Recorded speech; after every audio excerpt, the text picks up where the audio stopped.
what can we do for a single person? And I'm always apologizing to the single person because we don't have that great plan that we have for a couple, is we can't transfer assets to anybody unless it's within the exceptions to the rule, like a disabled son or a trust for a disabled person or somebody. So, but I am going to give you some hope. One of the best things that we can do is we can use the house to preserve assets. So let me give you some figures and some numbers here. Let's say the single person owns a home. It's worth $300,000. Let's say their income is $3,000 a month, and they're at an adult family home that costs $5,000 a month. That's kind of low. Let's say $6,000 a month. So they're short $3,000 a month every month. And they can clearly see that they're going to run out of money, and then they're going to have to sell their house, etc. And there's going to be nothing left.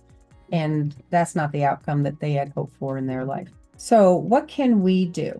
Recall that I talked about adult family homes and assisted living, memory care. They have private pay requirements before they'll even accept Medicaid. So likely what we'll do is, in this case, she's short $3,000 a month. That's $36,000 a year. So she's going to have to use her money to get through the private pay period. It's not a Medicaid issue. It's what will the facility accept. So over the course of 2 years, she pays from her income and her savings her 2-year private pay.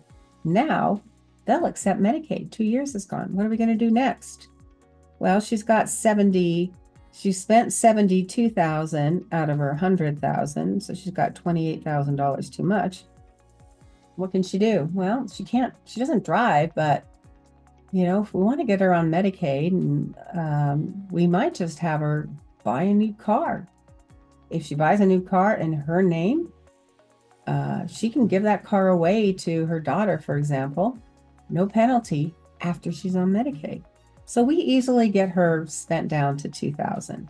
All right, she's on Medicaid, but remember I said her house is going to be subject to the state's lien?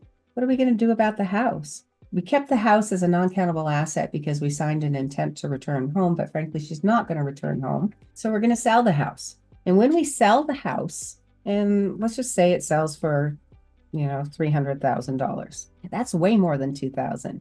She's going to be kicked off of Medicaid.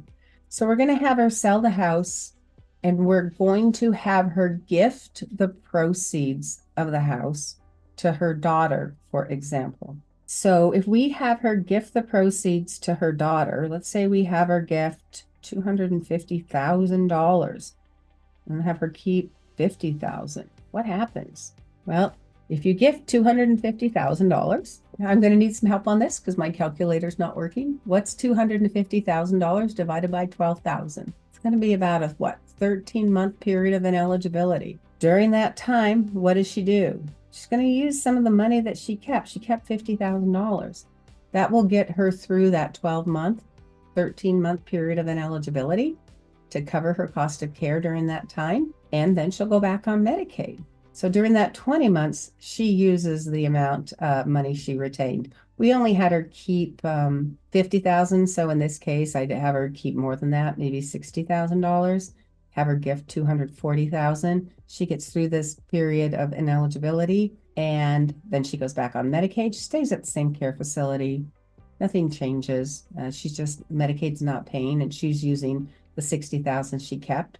But what the end result is that $240,000, my recalculated figure, that she gave away, it's preserved for her beneficiaries. The car cost $28,000. It's preserved. So she's kept $268,000, not herself, but for those people that her loved ones, she wanted to receive that, and didn't spend down everything. And the reason that she's able to do that is because she's working with an elder law attorney who understands what Medicaid's rules are and fundamentally understands that care comes first. We never do anything that jeopardizes the care.